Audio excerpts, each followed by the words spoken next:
how do we rank? How do micro credential at this place, a digital badge at this place? What are these worth, and how does that fit in with the whole target, the whole enrollment management? Because I can have a data analytics micro credential, which is something that we want, data driven decision making, right? But this school is also going to have a data analytics micro credential, and that school and this school. And so what I was thinking of is, as we talk about enrollment management and looking for ways to that we can do well and grow, we got to figure out how we're different, really. How what's our You unique got to value, differentiate. what's That's our right. unique value proposition? Again, the But entrepreneur.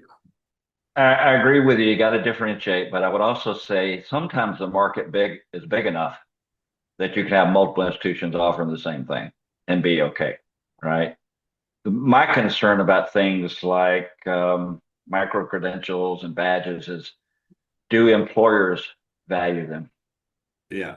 Because if they don't, they're kind of meaningless to the student, right? They learn some things, but they can't apply it to a career. Yeah.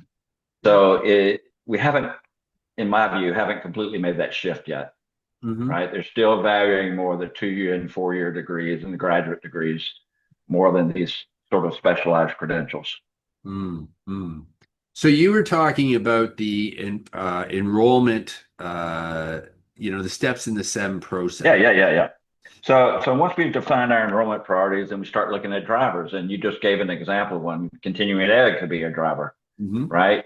Maybe a driver is okay. We've got to increase the number of uh, uh, indigenous students, for example. Or we have.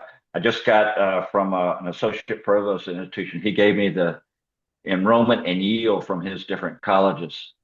And interestingly, in his data, what it showed was the colleges that had the strongest reputation had the highest yield. That makes sense. But the colleges that had programs that did not have a strong reputation had higher interest. They just had lower yield. So the opportunity is, how do you increase the yield for those programs, right?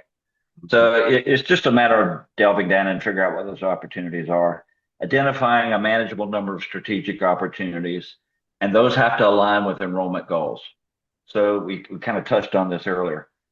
Go to a campus and they say, okay, I asked them, what's your enrollment goal? Well, we have 25,000 students now, and by the year 2030, we want to have 30,000.